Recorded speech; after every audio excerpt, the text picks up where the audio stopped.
Hey, what's going on, everyone? This is going to be another classic Ring of Honor review. This is going to be All-Star Extravaganza 2 featuring Joe versus Punk 3. So that could be kind of confusing. All-Star Extravaganza 2, but Joe versus Punk 3.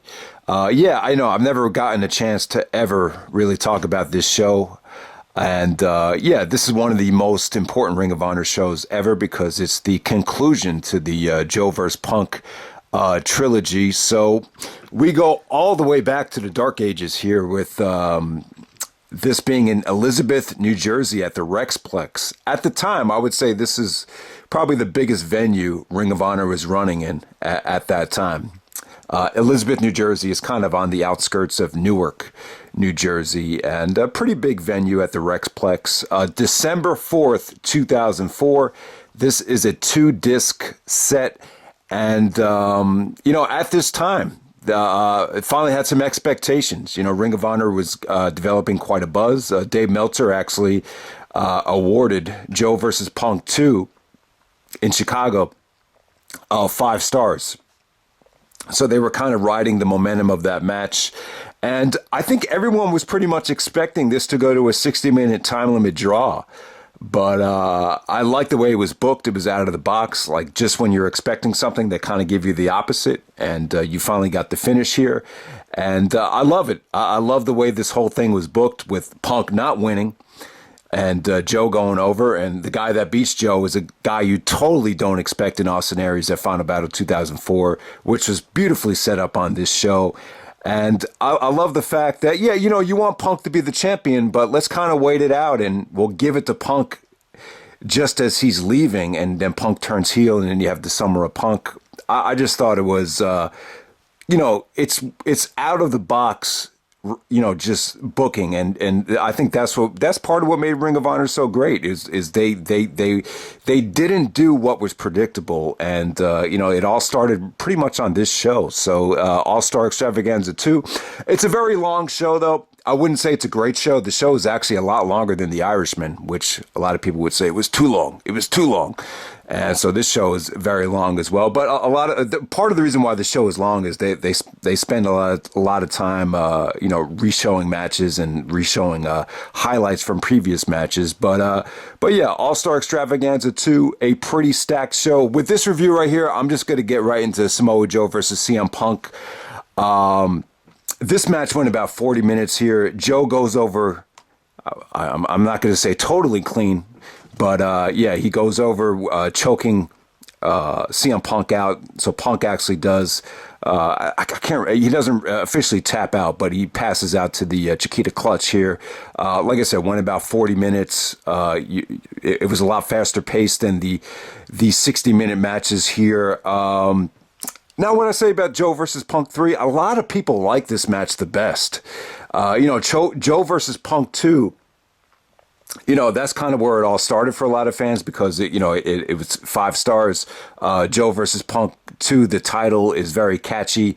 It's an easy show to grab. So, Joe versus Punk 2 is my first Ring of Honor show, so it's always going to kind of hold a special place in my heart. But with Joe versus Punk 3, it's... I think it was very, very smart to book it this way, to not do a 60-minute time limit draw, because with a bigger show like this, it's a little bit risky to do a match like that. Like I say, if you look at the first 2 Joe versus Punk matches, they both took place at smaller venues, smaller markets. First one was in Dayton. Second one was in, Chicago's not a small market, but because that show was so depleted, they had to change the main event. It just worked. It was unexpected. And it was just perfect timing. With Joe versus Punk 3, it's just shorter, more precise, more action-packed.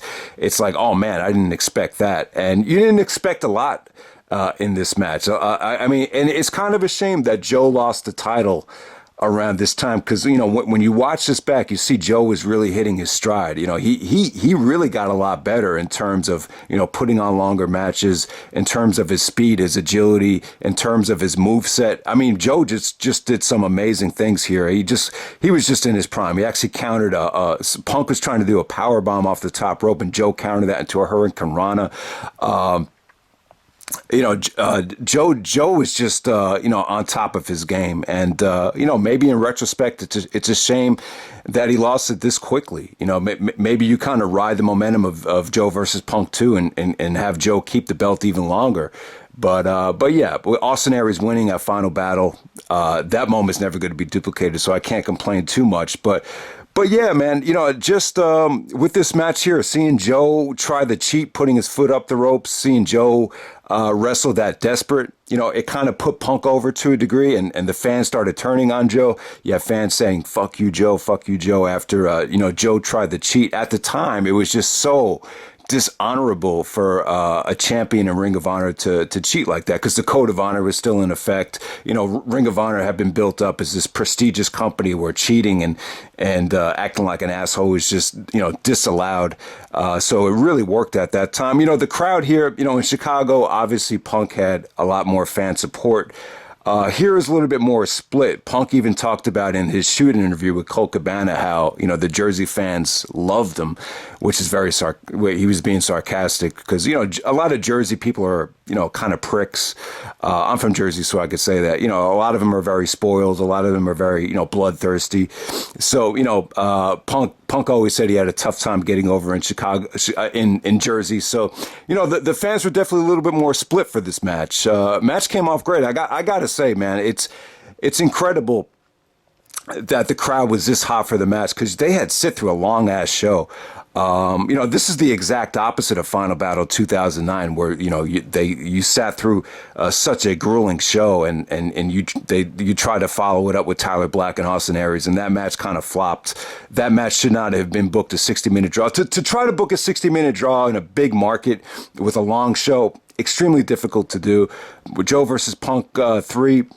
This match definitely worked. Not a 60-minute time limit draw, but a perfect ending to the trilogy here. It had more of an edge than I think some of the other matches, and you could just tell Joe and Punk continually got better as the that year went on. You could definitely see the improvement from Joe since the World Title Classic match back in June.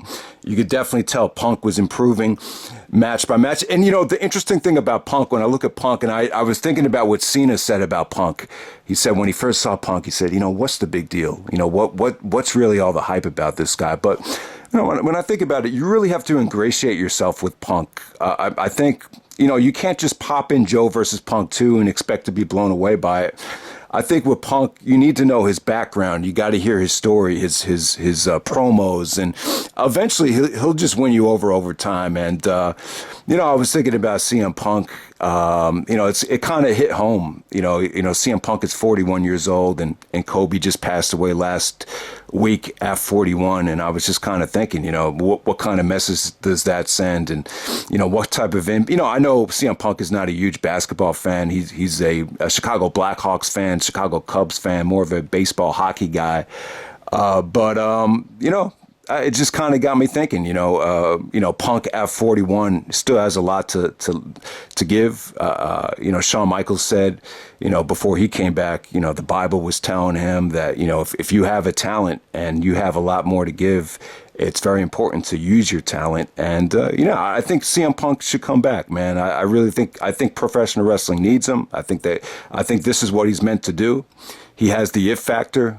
He's definitely a rare breed, and I'm not going to get on my knees and beg for him to come back like Magic Johnson did to Michael Jordan back in 1995. But hey, I think CM Punk has a lot more to give, and it'd be cool to see Joe versus Punk at WrestleMania. It really would. I mean, it'd be cool to see them in the WWE just have a match. Joe versus Punk in their 40s.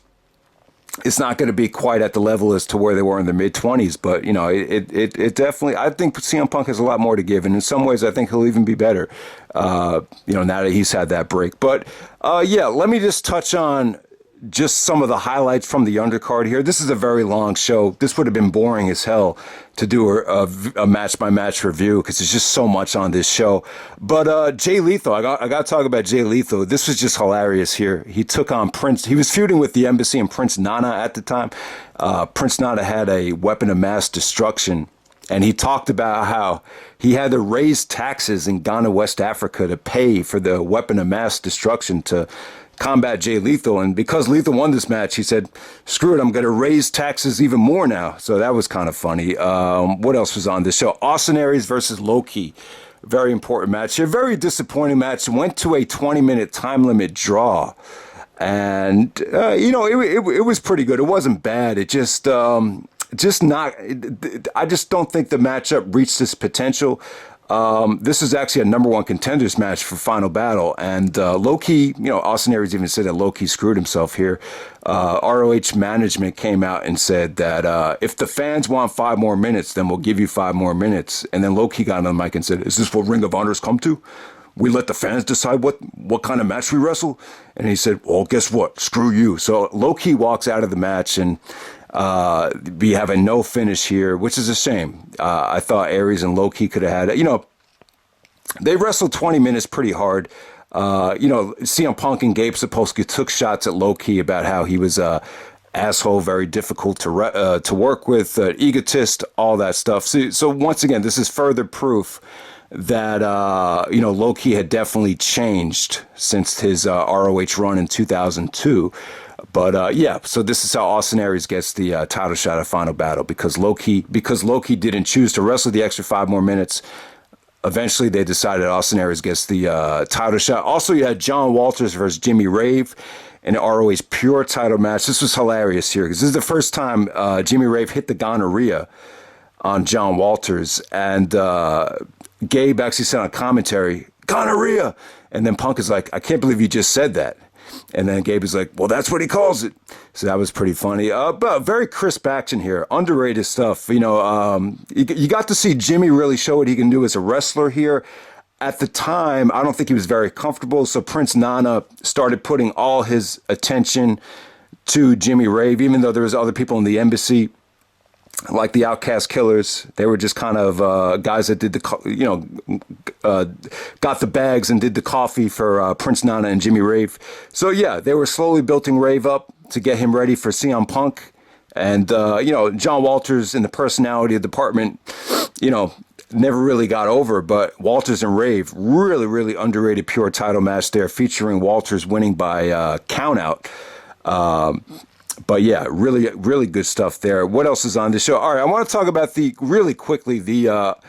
opening match. You had Special K taking on guys from the ROH Wrestling School, Davey Andrews, Anthony Franco, Shane Hagedorn, and Matt Turner. The only one you guys probably know, and I'm talking about the really diehard ROH fans, probably Shane Hagedorn. He's the only one that, you guys remember him from the American Wolves. He was managing Davey and Eddie at one point. He did some stuff with Adam Pearce in 2007. So he's the only one I think you guys might know. But what's interesting is CM Punk on commentary was talking about how, these were his guys. At the time, Punk was the ROH wrestling, trainer of the ROH wrestling school. So it was funny to hear Punk on commentary say that, he feels like a proud father. But, that's one of the matches that they could have scrapped from the show. There was way too much stuff on this show.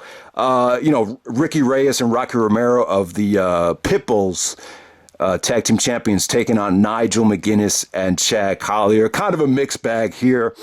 Rocky looked great. Nigel looked great. You can see Nigel's potential. Chad Collyer, not a bad wrestler at all. Punk was even talking about on commentary how Collyer was, he was one of those guys that would just like punch you in the face if you pissed him off. So, Ricky Reyes was never my cup of tea. I always thought he brought some of these matches down, but a pretty average match there. Also, they called it All-Star Extravaganza 2 because of Bobby the Brain Heenan and Jim Cornette. The Cornette promo was kind of over the top. It's kind of funny how Cornette was always pretty much involved in ROH, but, never officially took it over until, I guess, maybe 2009, 2010, when he became the executive producer of ROH on HDNet. But, it's just funny because, he was very heavily involved, always, even back in the heyday. But, thank God he never was allowed to book any of these shows, though. But, a little bit over the top. He talked about how he wished Bobby the Brain Heenan would just die so he could be number one. I mean, that was kind of, it felt a little bit phony for a Cornette promo.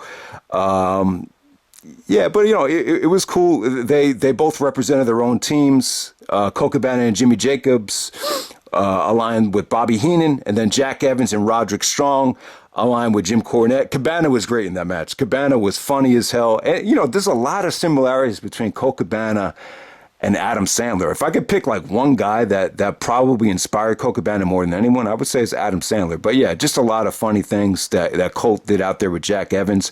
Now, the match is a mixed bag. It started out being a little bit of a comedy match, and then as the match progressed, it got serious. It got really, really good. But Cornette and Bobby Heenan got involved with the finish, and yeah, it kind of felt a little bit flat. Also, you have Bryan Danielson taking on Homicide on the show, and I'll wrap up the review with this match right here. Excellent match, underrated stuff. A lot better than Danielson versus Low-Key from Final Battle, which kind of ended and ended in a no finish with Bryan Danielson and Homicide. This really set the tone for their best of 5 series going into 2005. The feud started because Homicide low blowed Danielson and then hit him with a lariat at Reborn Stage 2 earlier that spring. And this is kind of the rematch. You know, Danielson had been off and on in New Japan and ROH all year. But yeah. You know, pretty good stuff here. They wanted to show Danielson to be more of a brawler.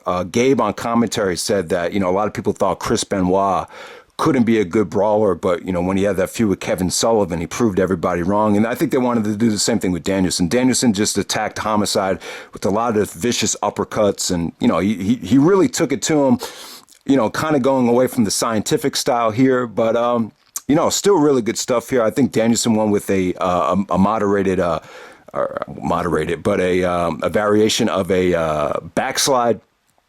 And then Low-Key comes out, Ricky Reyes comes out, Julius Smokes comes out, and there's a pretty nice heel beatdown on Bryan Danielson. This set the tone for the Bryan Danielson Homicide feud going into 2005, which is pretty I'm not a huge fan of the Bryan Danielson Homicide feud.